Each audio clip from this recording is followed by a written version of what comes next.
ഞങ്ങളുടെ പുതിയൊരു വീഡിയോയിലോട്ട് സ്വാഗതം. അപ്പൊ കഴിഞ്ഞ വീഡിയോയിൽ നാൻസി പറഞ്ഞിട്ടുണ്ടായിരുന്നല്ലോ, സ്റ്റിച്ച് ചെയ്ത് മടുത്തിട്ട് 2 ദിവസത്തേക്ക് എനിക്ക് കിടന്നുറങ്ങണമെന്നാ പറഞ്ഞത്. ചത്ത പോലെ കിടന്നുറങ്ങണമെന്ന് അവള് പറഞ്ഞത്. അതുകൊണ്ട് തന്നെ അവൾ ഉറങ്ങുകയാണ്. അവൾ രാവിലെ എണീറ്റില്ല. അതുകൊണ്ട് ബ്രേക്ക്ഫാസ്റ്റ് ഉണ്ടാക്കാൻ ഞാൻ ഒറ്റയ്ക്ക് ഏകയായി നിന്ന് പൂരി പരത്തുന്നു, വറക്കുന്നു. ഈ ഒരു ഫ്ലോ ഉണ്ടല്ലോ, അതങ്ങ് നഷ്ടപ്പെട്ടു പോയിട്ടുണ്ടെങ്കിൽ പിന്നെ എനിക്ക് എൻ്റെ മൂടേ പോകും കേട്ടോ. ഈ എൻ്റെ ഒപ്പം തന്നെ എണീറ്റിട്ടുണ്ടായിരുന്നു. അവളെ വെച്ചുകൊണ്ട് ഉണ്ടാക്കിയത് കൊണ്ട് കപ്പാടെ കൊളായിരുന്നു. ഇത് ഞാൻ എത്ര നേരം കൊണ്ടാണോ ഇത് വറുത്തെടുത്തെന്നറിയില്ല. വറക്കും നിർത്തിയിട്ട് പോകും, വറക്കും നിർത്തിയിട്ട് പോകും. പിന്നെ ഇതിന് വേണ്ടിയിട്ട് വെള്ളക്കടലക്കറിയാട്ടോ ഉണ്ടാക്കിയത്. ഇങ്ങനെ ഒരു 16 തവണ അങ്ങോട്ടും ഇങ്ങോട്ടും നടന്നുകൊണ്ട് ഇതേ പൊടിയൊക്കെ വീണ് എണ്ണ കരിഞ്ഞു പോയി. ഇനി നമുക്ക് രണ്ടാമത് എണ്ണ വെറുതെ ഊറ്റി മാറ്റി തെളിവ് എണ്ണയിൽ വേണം വറുത്തെടുക്കാനായിട്ട്. പിന്നെ അത് മാത്രമല്ല, ധൃതിക്ക് ഉണ്ടാക്കിയത് കൊണ്ട് ഉപ്പില്ലാണ്ടാ പൂരി ഉണ്ടാക്കിയേ. അങ്ങനത്തെ ഒരു അബദ്ധം പറ്റി. എനിക്കിതുവരെ ഉപ്പില്ലാണ്ടൊരു പരിപാടി ഞാൻ ചെയ്തിട്ടില്ല കേട്ടോ. ഇതെന്ത് പറ്റിയെന്ന് അറിയില്ല. കഴിഞ്ഞ ദിവസത്തെ ഈ നാൻസിയുടെ ധൃതിയും വെപ്രാളം കണ്ടിട്ട് കണ്ടു നിന്ന് എനിക്കായിരുന്നു തലവേദന. അങ്ങനെ അന്ന് എനിക്ക് തലവേദനയായിരുന്നു കേട്ടോ. അതുകൊണ്ട് തലവേദന വരാതിരിക്കാൻ വേഗം ഒന്ന് ധൃതിക്ക് ഉണ്ടാക്കിയതാ കൊളായിപ്പോയത്. നമുക്ക് ഫ്ലിപ്കാർട്ടിൽ നിന്നൊരു സൂത്രം നമ്മൾ ഓർഡർ ചെയ്തത് വന്നിട്ടുണ്ട്. ഇത് തുറക്കാനുള്ള നേരം ഇതുവരെ കിട്ടിയിട്ടുണ്ടായിരുന്നില്ല. ഇന്നലെയാ വന്നത്. ഇത് നമ്മൾ എംബ്രോയിഡറി ചെയ്യണ സ്റ്റാൻഡാട്ടോ. ഒരു വീഡിയോയിൽ ഇതുപോലെ ഒരു ചേച്ചി ചെയ്യണ കണ്ടതാണ്. അപ്പോഴാണ് ഞാനിത് ആദ്യമായിട്ട് കാണുന്നത്. എന്നാൽ ഇതൊന്ന് വാങ്ങി ട്രൈ ചെയ്ത് നോക്കിയാലോ എന്ന് കരുതി ഞങ്ങൾ ഫ്ലിപ്കാർട്ടിൽ നിന്ന് വാങ്ങിയതാണ്. ഇത് വാങ്ങിക്കഴിഞ്ഞത് എങ്ങനെ ഫിറ്റ് ചെയ്യണമെന്ന് ഒരു പിടി ഉണ്ടായിരുന്നില്ല. പിന്നെ യൂട്യൂബിൽ തന്നെ ഒരു തമിഴത്തെ ചേച്ചിയുടെ വീഡിയോ കണ്ടിട്ട് അതേപോലെ ഫിറ്റ് ചെയ്ത് നോക്കിയാണ്. സംഗതിയൊക്കെ സെറ്റായിട്ടുണ്ട്. പക്ഷെ നിലവിൽ ഇപ്പം ഇത് വെക്കാനുള്ള ഒരു സ്ഥലം നമുക്ക് താഴത്തില്ലാത്തതുകൊണ്ട് മുകളിൽ സെറ്റായിട്ട് വേണം ഇത് അങ്ങോട്ട് കൊണ്ടു ചെന്നിട്ട് ചെയ്തൊക്കെ നോക്കാനായിട്ട്. ഭയങ്കര എക്സൈറ്റ്മെന്റിൽ ഇരിക്കുകയാണ് ഇതിനകത്തൊന്ന് വെച്ച് ചെയ്യാനായിട്ട്. എങ്ങനെയാണ് എന്താണെന്നൊന്നും ഒരു പിടിയില്ല കേട്ടോ. അതുകൊണ്ട് തിരിച്ച് അതേപോലെ തന്നെ എടുത്ത് മൂടിക്കെട്ടി ഞങ്ങൾ ഒളിപ്പിച്ച് പാകത്ത് വെച്ചിട്ടുണ്ട്. ഇനി നമുക്ക് പൊക്കത്തോട്ട് പോയിട്ട് വേണം ഇതിനകത്തൊക്കെ ഒന്ന് ട്രൈ ചെയ്ത് നോക്കാനായിട്ട്. അങ്ങനെ പിറ്റേ ദിവസമായിട്ടുണ്ട് കേട്ടോ. ഞാൻ ഫ്രിഡ്ജ് പൂട്ടിയിട്ട്, അതുകൊണ്ട് ഇവിടെ കിടന്ന അലമ്പാണ് ഒരാള്.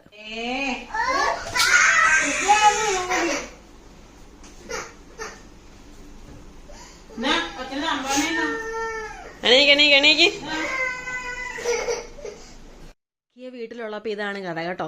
ഇവളുടെ ഈ കരച്ചിൽ രാഗം ഇങ്ങനെ മുഴങ്ങിക്കൊണ്ടേയിരിക്കും വീട്ടിൽ. മഹാകുരുത്തക്കേട് മാത്രമേ അവൾ ഒപ്പിച്ച് വെക്കുള്ളൂ. ഫ്രിഡ്ജ് എപ്പോഴും തുറക്കണം. അമ്മയാണെന്നുണ്ട് ഫ്രിഡ്ജിന്റെ താക്കോൽ ഒളിപ്പിച്ച് വെച്ചിട്ടുണ്ടായിരുന്നു. ഫ്രിഡ്ജിന്റെ താക്കോൽ ഇപ്പോഴാണ് അതിന്റെ ആവശ്യകത മനസ്സിലായത് കേട്ടോ. അങ്ങനെ ജെയ്സൺ പോയി വാങ്ങിച്ചുകൊണ്ട് വന്നതാണ് ചെമ്മീനും ചാളയും. ജെയ്സൺ ഇത് വാങ്ങുമോന്ന് അറിയാണ്ട് അമ്മ രാവിലെ മീൻ കരി ചേച്ചിട്ട് വാങ്ങിച്ചു വെച്ചതാണോ കൊഴുവ. അങ്ങനെ എല്ലാം കൂടി 3 തരം ഉണ്ട് കേട്ടോ അന്ന്. പിന്നെ ഞങ്ങൾ പുറത്തോട്ട് ഇറങ്ങി കുറച്ച് വേപ്പൊക്കെ മരം പോലെ ഇങ്ങനെ പൊക്കത്തോട്ട് പോവുകയാണ്. അതൊന്നും ഒടിച്ച് നിർത്തിയില്ലെങ്കിൽ നമുക്ക് പിന്നെ കൈകൊണ്ട് പറിക്കാൻ പറ്റില്ലല്ലോ, അങ്ങ് വളർന്നങ്ങ് പോകുമല്ലോ. അങ്ങനെ അതിന്റെ മഴക്കാലത്താണല്ലോ ഇത് വെട്ടാൻ നല്ലതെന്ന് പറഞ്ഞുകൊണ്ട് വലിയ വലിയ കമ്പുകളൊക്കെ, അത്ര വലുതൊന്നുമല്ല, കുഞ്ഞൊരു മരമാണ്, വലിയ കമ്പുകളൊക്കെ ഒടിച്ചൊടിച്ച് ഇങ്ങോട്ട് ഇടുവാണ്. ചെറുതാക്കി നിർത്തുന്നതാണല്ലോ എപ്പോഴും നല്ലത്. അങ്ങനെ ഏത് കമ്പ ഓടിക്കണേ നമ്മ താഴത്ത് നിന്ന് പറഞ്ഞുകൊണ്ടിരിക്കുവാണ്. മുറ്റമൊക്കെ മഹാലമ്പായിട്ട് കിടക്കുവാണ്. ഞങ്ങൾക്ക് ടൈലിടണമെന്ന് നല്ല ആഗ്രഹമുണ്ട്. പക്ഷെ ഈ ബഡ്ജറ്റിൽ നടക്കുമെന്നറിയില്ല കേട്ടോ. പൊക്കത്തോട്ട് പണിത് കഴിഞ്ഞപ്പോൾ തന്നെ കളസം കയറിയിരിക്കുവാണ്. അയ്യോ, നമ്മൾ വിചാരിച്ചതിലും ഇച്ചിരി അങ്ങോട്ട് അധികം മുന്നോട്ട് പോയി പൈസ. അതുകൊണ്ട് ഇത്തവണ മിക്കവാറും ടൈലിടുന്നത് മാറ്റി വെക്കേണ്ടി വരുമെന്ന് പറഞ്ഞു. കുറേ നാളായി ഇങ്ങനെ ഓങ്ങി നടക്കണു ടൈലിടാനായിട്ട്. പക്ഷേ നടക്കുന്നേ ഇല്ല. അങ്ങനെ വേപ്പൊക്കെ വലിച്ച് നമ്മൾ കെട്ടുവാട്ടോ. ആ ഷീറ്റിന്റെ ഇതിലോട്ട് കെട്ടാൻ നമ്മുടെ പറമ്പിൽ തന്നെ നിൽക്കുമല്ലോ. ഇത് അപ്പുറത്തോട്ട് ഇങ്ങനെ ചാഞ്ഞ് വീണോണ്ടിരിക്കുക. അപ്പൊ വേപ്പിൽ ആർക്കൊക്കെ വേണം എന്നുള്ളതാണ് ഇപ്പോഴത്തെ പ്രശ്നം. വേപ്പിൽ അങ്ങനെ വിതരണത്തിന് നടക്കുവാണ്. പിന്നെ നമ്മുടെ പൊക്കത്ത് ചെയ്തേക്കുന്നതിന്റെ വീബോർഡിന്റെ കഷ്ണങ്ങളൊക്കെ ഇതെല്ലാം വേസ്റ്റ് ആണ്. ഈ വേസ്റ്റ് എല്ലാം ഇത് എവിടെ കൊണ്ടിടും. ഇതെല്ലാം ഇങ്ങനെ ഫ്രണ്ടിൽ ഇങ്ങനെ കിടക്കുമായിരുന്നു. അങ്ങനെ ഓരോരോ കുറെ ഐറ്റംസ് ഒക്കെ മാറ്റി കേട്ടോ. വേസ്റ്റ് ഒക്കെ മാറ്റി അവിടെ ഇച്ചിരി നിരപ്പൊക്കെ ആക്കി ഇങ്ങനെ ഇതൊക്കെ കാണിക്കണം നോക്കിക്കേ തോന്നിയ ആ സാധനമായിരുന്നു. ഞാൻ കരുതി വേഗം ചെമ്മീനും കിള്ളാം, ചാളയും വെട്ടാം, കൊഴുവയും വെട്ടാം. അങ്ങനെ ഇത് 3 ഞാനിരുന്ന് റെഡി ആയിക്കൊണ്ടിരിക്കുവാണ്. അവരെല്ലാവരും മുറ്റത്ത് പല പല പണികൾ വ്യാപൃതരായിക്കൊണ്ടിരിക്കുവാണ്. ഞാൻ വേഗം ആദ്യം തന്നെ ചെമ്മീൻ കിള്ളി മാറ്റിയിട്ട് പിന്നെ ചാള കറി വെച്ചോട്ടോ. തേങ്ങ അരച്ച് വെച്ചോ. നല്ല ടേസ്റ്റുള്ള കറിയായിരുന്നു കേട്ടോ. ഞാൻ പ്രതീക്ഷിച്ചില്ല ഇത്രയും രുചി ഉണ്ടാവുന്നത്. പിന്നെ പയ്യനെ അവിടെ നിന്ന് കൊഴുവയും വെട്ടി ഞാൻ മടുത്തു പോയി കേട്ടോ. കോഴി മേടിക്കാനായിട്ട് കടയിൽ പോയപ്പോഴാണ് കോഴിക്ക് കോഴിപ്പനിയാണ്. എന്നാൽ പിന്നെ ബീഫ് മേടിക്കാൻ പോയപ്പം അവിടെ ഭയങ്കര തിരക്കാണെന്ന് കരുതി ചെമ്മീൻ വറുത്ത് തിന്നാന്നും കരുതി ചെമ്മീൻ മേടിച്ചുകൊണ്ട് വന്നതാണ് ജെയ്സൺ. പക്ഷേ ഇത് ടൈഗർ പ്രോൺസ് ആയിരുന്നു. ഒരു ടേസ്റ്റും ഇല്ലാത്തൊരു ചെമ്മീൻ ഞാൻ ആദ്യമായിട്ട് ഞാൻ ജീവിതത്തിൽ കഴിച്ചേക്കുന്നത്. നമ്മുടെ കറികൾ ഇല്ലായിരുന്നു. ചെമ്മീൻ വമ്പ ശോകം. ചെമ്മീൻ വറുത്തത് ശോകമായി പോയി ഗൈസ്. തക്കാളി വാട്ടിയത് എന്ത് സാധനം അപ്പുറത്തിരിക്കണം. ചെമ്മീൻ തോരൻ, ചാളക്കറി, ചീരത്തോരൻ, ചെമ്മീൻ തോരൻ, ചാളമുട്ട ഫ്രൈ, ചെമ്മീൻ ഫ്രൈ, ഇതൊക്കെയാണ് കേട്ടോ ചുറ്റിനും നിരന്നിരിക്കും. അങ്ങനെ രാത്രിയായപ്പോൾ ചോറ് കഴിക്കാൻ തീരെ മടി. ഒരു 11 മണി ആയിട്ടുണ്ട്. ഒന്നും കഴിക്കാണ്ട് ഇന്ന് പോയി കിടക്കാതെ കരുതി ഞങ്ങൾ രണ്ടുപേരും പിരിഞ്ഞതാണ്. പക്ഷേ നമ്മൾ കഴിക്കാണ്ട് പോയിട്ടുണ്ടെങ്കിൽ വയറ് വിശക്കുമല്ലോ എന്ന് കരുതി ഗോതമ്പ് ദോശയും മീൻകറിയുടെ ചാറും കൂട്ടി കഴിക്കാമെന്ന് ഞങ്ങൾ വിചാരിച്ചിട്ടുണ്ടാക്കും കേട്ടോ. രാത്രി ആയിട്ടുണ്ട്. കിയയും ജെയ്സനും കൂടി പുറത്ത് പോയേക്കുവാണ്. ജെയ്സൺ കൂട്ടുകാരനെ കാണാൻ വേണ്ടി പോയതാണ്. കിയ ജെയ്സന്റെ മൂട്ടിൽ നിന്ന് മാറില്ല ജെയ്സൺ ഉണ്ടെങ്കിൽ. അതെനിക്കൊരു നല്ലൊരു കാര്യമാണ്. അങ്ങനെ ഞങ്ങൾ കഴിച്ചിട്ടൊക്കെ ഇരുന്നപ്പോഴത്തേക്കും 11:45 ഇപ്പോഴാണ് അപ്പനും മോളും കൂടി രാത്രിയിലെ കറക്കം കഴിഞ്ഞ് വന്നേക്കും. അതെ, അവൾക്ക് ഇപ്പോഴും വീട്ടിൽ കയറണമെന്നില്ല, ഇങ്ങനെ കറങ്ങി നടന്നാൽ മതി ആശാട്ടിക്ക്. അങ്ങനെ അന്നത്തെ ദിവസം തീർന്നു കേട്ടോ. അന്നത്തെ ദിവസം സ്വാഹ. പിന്നെ പിറ്റേ ദിവസം വീണ്ടും ബ്രേക്ക്ഫാസ്റ്റ്. നാൻസി പുട്ട് പുഴുങ്ങുന്നു. കിയാനെ പറഞ്ഞു വിടണം. ഇന്നൊരു തിങ്കളാഴ്ചയാണ്. അതിനുള്ളൊരു ഓട്ടപ്പാച്ചിലാണ് നിൽക്കുന്നത്. മുട്ടക്കറി വെക്കണം. മുട്ടക്കറി വെക്കാനുള്ള സവോളയൊക്കെ അരിഞ്ഞ് വെച്ചേക്കുവാണ്. അത് വേഗം കറി ഉണ്ടാക്കണം. ഈ ലേറ്റ് ആയിട്ട് കിടക്കുന്നതുകൊണ്ട് തന്നെ രാവിലെ അങ്ങോട്ട് എണീറ്റ് വരാനുണ്ടല്ലോ, ഭയങ്കര ബുദ്ധിമുട്ടാണ്. പിന്നെ നമ്മളിങ്ങനെ നമ്മുടെ മടിയെ തൂക്കി എറിഞ്ഞിട്ട് ആണ് വേഗം വരുന്നത്. അങ്ങനെ മുട്ടക്കറി ഉണ്ടാക്കിക്കൊണ്ടിരുന്നപ്പോഴാണ് ഈശ്വര ഗരം മസാല ഇല്ല.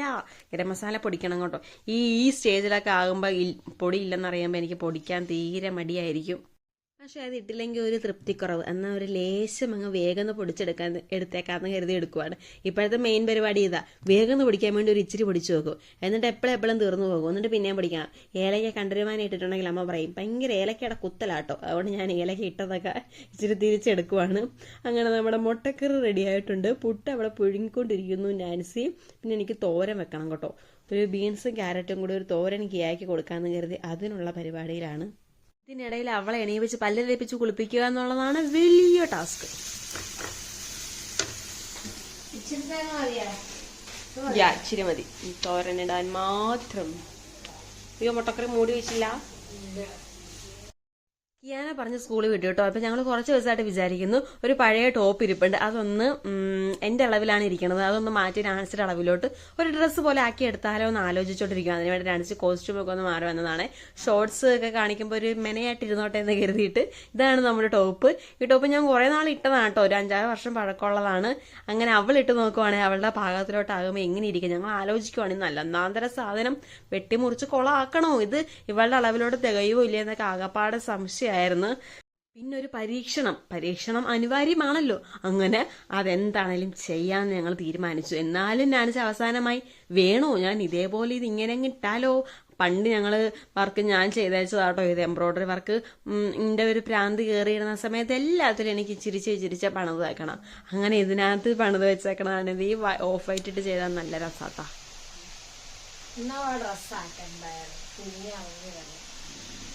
അതിന്റെ ആദ്യ കടമ ഇതെല്ലാം അഴിച്ചു പറിച്ചെടുക്കുക എന്നുള്ളതാണ് കേട്ടോ മെയിൻ ടാസ്ക്. നമ്മൾ സൂക്ഷിച്ചും കണ്ടും അഴിച്ചില്ല എന്നുണ്ടെങ്കിൽ ബ്ലേഡ് ഉപയോഗിച്ച് തന്നെ ചെയ്യുന്നത് കൊണ്ട് കീറിപ്പോയാൽ പിന്നെ അതിന്റെ പ്രയോജനമേ തീർന്നല്ലോ, പിന്നെ ഒന്നിനും കൊള്ളിയല്ലാണ്ടാകും. അങ്ങനെ സൂക്ഷ്മതയോടുകൂടി നാൻസി ഒരു സൈഡ് ഈ സ്ലിറ്റൊക്കെ അഴിക്കണം കേട്ടോ. സ്ലിറ്റൊക്കെ അഴിച്ചിട്ട് നാൻസി അത് പാനലൊക്കെ ഉണ്ടാക്കാനാണ് ഉദ്ദേശിക്കുന്നത്, താഴത്തെ പോർഷൻ. അങ്ങനെ സ്ലിറ്റ് അവളെ ഒരു സൈഡ് സ്ലിറ്റ്, ഞാനൊരു സൈഡിൽ സ്ലിറ്റ് ഇങ്ങനെ ഇരുന്ന് അഴിച്ചുകൊണ്ടിരിക്കുകയാണ്. പിന്നെ സൈഡൊക്കെ ഇതുപോലെ ബ്ലേഡിന് ഇങ്ങനെ കണ്ടിച്ചങ്ങോട്ട് വേഗം വിടും. നല്ല സൂപ്പർ തുണിയാണ് കേട്ടോ, ഒരു കുഴപ്പമില്ല. വർഷങ്ങളുടെ പഴക്കം ഉണ്ടെങ്കിലും ഇതെന്താണ് തുണിയുടെ മെറ്റീരിയൽ എന്നൊന്നും ഒരു പിടിയിലാണ്. പക്ഷെ നല്ലൊരു മെറ്റീരിയലാണ്, നല്ലൊരു നിറവും. എവിടെ പോയിരുന്നാലും നമ്മൾ ശ്രദ്ധിക്കുന്നൊരു നിറമാണ്. അങ്ങനെ പയ്യനത് അഴിച്ചുകൊണ്ടിരിക്കുകയാണ്. അതിൻ്റെ സൈഡിൽ കാണുന്നില്ലേ ഒരു എന്തോ ഒരു ഇതുപോലെയൊക്കെ ഒരു വെള്ളപ്പോലൊക്കെ കണ്ടത് ആ സൈഡിലിരിക്കണ കണ്ടല്ലോ. ഇത് ഞാൻ അന്നേ നാൻസി എനിക്ക് ഇതുപോലെ ടോപ്പിന് വെട്ടി തന്നിട്ട് എംബ്രോയിഡറി ചെയ്യാൻ മാർക്ക് ചെയ്തിട്ട് അതങ്ങനെ ചെയ്യുമ്പോഴാണ് ഇതിങ്ങനെ പിഞ്ചിക്കൊണ്ടേ ഇരിക്കുന്നത്. ഞാൻ എന്ത് ചെയ്തു, മറ്റേ ഫെവിക്രിൽ പശ ഉണ്ടല്ലോ തുണിയിൽ ഇതൊക്കെ കൊട്ടിച്ച് വെക്കുന്ന ആ പശ ആ സ്ലിറ്റിന്റെ സൈഡ് എല്ലാ വശവും ഇങ്ങനെ വെച്ച് കൊടുത്തേക്കുക. ഇത് കണ്ടിട്ട് നാൻസി ഇപ്പൊ പറയും 1 കിലോ പശ തീർത്തല്ലേ അന്നന്ന്. അതേ, അത് ഇതുപോലെ പിഞ്ച് ഇങ്ങനെ പോനോണ്ടേ നമ്മൾ ഇട്ട് കഴിയുമ്പോൾ പിഞ്ചൊന്നും പോരില്ല. ഈ ചില തുണിയുണ്ടല്ലോ നമ്മൾ തയ്ച്ചിട്ട് കഴിയുമ്പോൾ ഈ സ്ലീവിന്റെ അവിടെ നിന്നൊക്കെ ഇങ്ങനെ പിഞ്ചു പോകാൻ അങ്ങനത്തെ പ്രശ്നം ഇതിനില്ല. പക്ഷെ നമ്മൾ വെട്ടി വെച്ചിട്ടുണ്ടെങ്കിൽ ആ വെട്ടുന്നിടത്ത് ഭയങ്കരമായിട്ട് പിഞ്ചു. വെറുതെ ഒരാവശ്യമില്ലായിരുന്നത് അവിടെ ഇരുന്നാല്. ടോപ്പ് എന്തോരം കഷ്ടപ്പെട്ട വരച്ചെടുത്തത്. നല്ല ആനയുടെ ഉരുക്കും 10 ആനയുടെ ശക്തിയുള്ള ടോപ്പ്. ആരിട്ടാലും പെട്ടെന്നൊന്നും പിഞ്ചി കീറത്തില്ല. ആ പരിപാടി 1 കിലോ പച്ച ഒഴിച്ച് തേച്ച് വെച്ചതാ ഉണ്ടാക്കിയെടുത്ത്.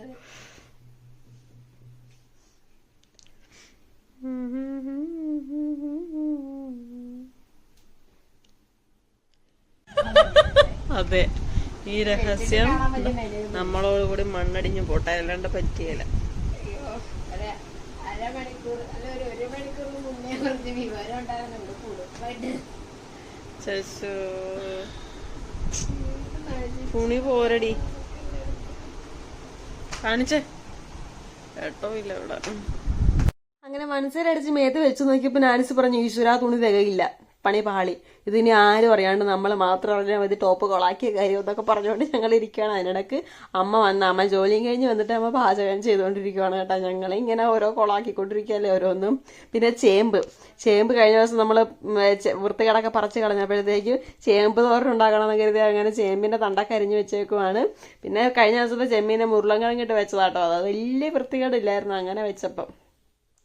അങ്ങനെ അതെല്ലാം ചെയ്തുകൊണ്ടിരിക്കുന്നതിനിടയ്ക്ക് നാൻസി ഇതെല്ലാം ഏകദേശം ഫിനിഷാക്കി എടുത്ത് എന്തെങ്കിലും പിന്നെ വിചാരിച്ചില്ല കേട്ടോ, നമ്മൾ എന്താണെങ്കിലും തയ്ച്ച് നോക്കാം, കയറുവാന്നില്ലെന്ന് അറിയണമല്ലോ. പിന്നെ സൈഡിൽ സിപ്പൊക്കെ വെച്ചുകൊണ്ട് കയറ്റുന്നതിനൊന്നും ഒരു കുഴപ്പമില്ല, പക്ഷെ ഇട്ട് കഴിയുമ്പോൾ നടക്കാൻ പറ്റുമോ ഇരിക്കാൻ പറ്റുമോ എന്നൊക്കെ ഭയങ്കര സംശയങ്ങളായിരുന്നു. പക്ഷെ അതിനൊന്നും ഒരു കുഴപ്പമില്ല, ആ സംഗതി പെർഫെക്റ്റ് ആണൊന്നും പറയാനില്ല. ബാക്കിൽ ചെറിയ ഇതേപോലത്തെ ഒരു ഡീറ്റെയിലിങ് കൊടുത്തു കഴിഞ്ഞപ്പോഴത്തേക്കും അത് ഭയങ്കര ഭംഗിയായി കേട്ടോ. പിന്നെ സ്ലീവ് ഇല്ലാണ്ടാണ് ആദ്യമേ പിടിപ്പിച്ചത്, സ്ലീവ് ഇല്ലാണ്ട് കാരണം ഇത് കൊളാകുമോ നല്ലതാണെന്നൊന്നും അറിയില്ലല്ലോ, വെറുതെ സ്ലീവും കൂടി വെച്ച് സമയം കളയണേ എന്തിനാ എന്ന് കരുതി ചുമ്മാ ഇങ്ങനെ ഇട്ടിട്ട് നാൻസി ഇത് നോക്കിയിട്ട് പറയുവാണ്, ഞങ്ങൾ ആദ്യമേ സ്ലീവ് ഇടാന്ന് വിചാരിച്ച്.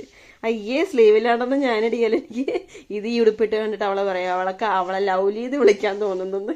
അങ്ങനെ ഞങ്ങള് അതൊക്കെ പറഞ്ഞാണ് ഇവിടെ നാട്ടാകസിച്ചുകൊണ്ടിരിക്കുന്നത്. അമ്മ അതിനിടയ്ക്ക് പല പല ഐഡിയ പറഞ്ഞു കൊടുക്കുവാണ്, ഫ്രില്ല് എങ്ങോട്ട് വെക്ക്, ഫ്രില്ല് അങ്ങോട്ട് വെക്ക്. ഈ ഇരിക്കണ ആളാരാന്നറിയാവാ, ഇദ്ദേഹമാണ് നാൻസിയുടെ ഗുരു. അമ്മ ഇപ്പം ഇതൊന്നും ചെയ്യണില്ലെന്നുള്ളൂ, പാവം വെറും പെറ്റിക്കോട്ട് മാത്രം തയ്ക്കാൻ പഠിച്ചു പോയ അമ്മ ഞങ്ങൾക്ക് എന്തൊക്കെ ഉടുപ്പാ തയ്ച്ചെന്നേക്കെന്ന് പറയുമ്പോൾ ചെറുപ്പത്തിൽ അമ്മയ്ക്ക് ഒന്നും അറിയാൻ പറ്റാണ്ട് അമ്മ തയ്ച്ചേക്കുന്ന ആളാണ് ഈ ഇരിക്കുന്നത്. അങ്ങനെ ഞങ്ങള് അങ്ങനെ തീരുമാനിച്ചു സ്ലീവ് വെക്കാം. സ്ലീവ് എന്താണേലും ഉണ്ടല്ലോ, നാൻസി ലൗലി എന്നുള്ള വിളി കേട്ടിട്ട് ചിരിച്ചോണ്ടിരിക്കുക. ഞാൻ അവളെ അവസാനം ലൗലി എന്ന് വിളിച്ചോണ്ടിരിക്കുവായിരുന്നു. പക്ഷെ ഈ സ്ലീവും കൂടി വെച്ച് കഴിഞ്ഞപ്പോഴാട്ടോ ഇതിന്റെ യഥാർത്ഥ ഭംഗി വന്നേക്കണത്. ഈ സ്ലീവ് ഇല്ലാണ്ട് ഇതിട്ടിട്ട് എന്തോ ഒരു എവിടേക്കോ ഒരു വശപ്പശൊക്കെ തോന്നുമായിരുന്നു, ഒരു രസം ഉണ്ടായിരുന്നില്ല. പക്ഷെ സ്ലീവ് പിടിപ്പിച്ച് കഴിഞ്ഞപ്പോഴത്തേക്ക് നല്ല ഭംഗിയായ ഒരു കുഞ്ഞ് പഫ് സ്ലീവ്. ഇത് എന്റെ അളവിലിരുന്നത് അവളുടെ അളവിലോട്ടാക്കിയപ്പോൾ ഒരു ചെറിയൊരു പഫിനുള്ളൊരു കിട്ടി കേട്ടോ. അങ്ങനെ പ്രത്യേക ഷേപ്പ് ഒന്നുമില്ല, അതിന്റെ മാക്സിമത്തിൽ വെച്ച് ചുമ്മാ അങ്ങോട്ട് താഴത്തേക്ക് അടിച്ചേക്കുവാണ് കേട്ടോ. ബാക്കിൽ ഈ സംഗതി കൊള്ളാല്ലേ, ഇത് നല്ല രസമുണ്ടായിരുന്നു കാണാനായിട്ട്. കളറ് പിന്നെ പറയണ്ടല്ലോ, നല്ല ബ്രൈറ്റ് ഒരു നിറമായതുകൊണ്ട് ഒന്നും പറയാനില്ല, നല്ല അടിപൊളിയായിരുന്നു. ഇതുപോലത്തെ നല്ല തുണികളൊക്കെ മീഡിയം ലാർജ് സൈസിലൊക്കെ ഉണ്ടെങ്കിൽ എക്സ്ട്രാ സ്മോളുകാർക്കൊക്കെ നല്ല അടിപൊളിയായിട്ട് ചെയ്തെടുക്കാം കേട്ടോ. വലിയവരൊന്നും പിന്നെ ആ വശത്തായിട്ട് നോക്കിയേ വേണ്ട. അപ്പം ഇത്രയേ ഉള്ളൂ വീഡിയോ.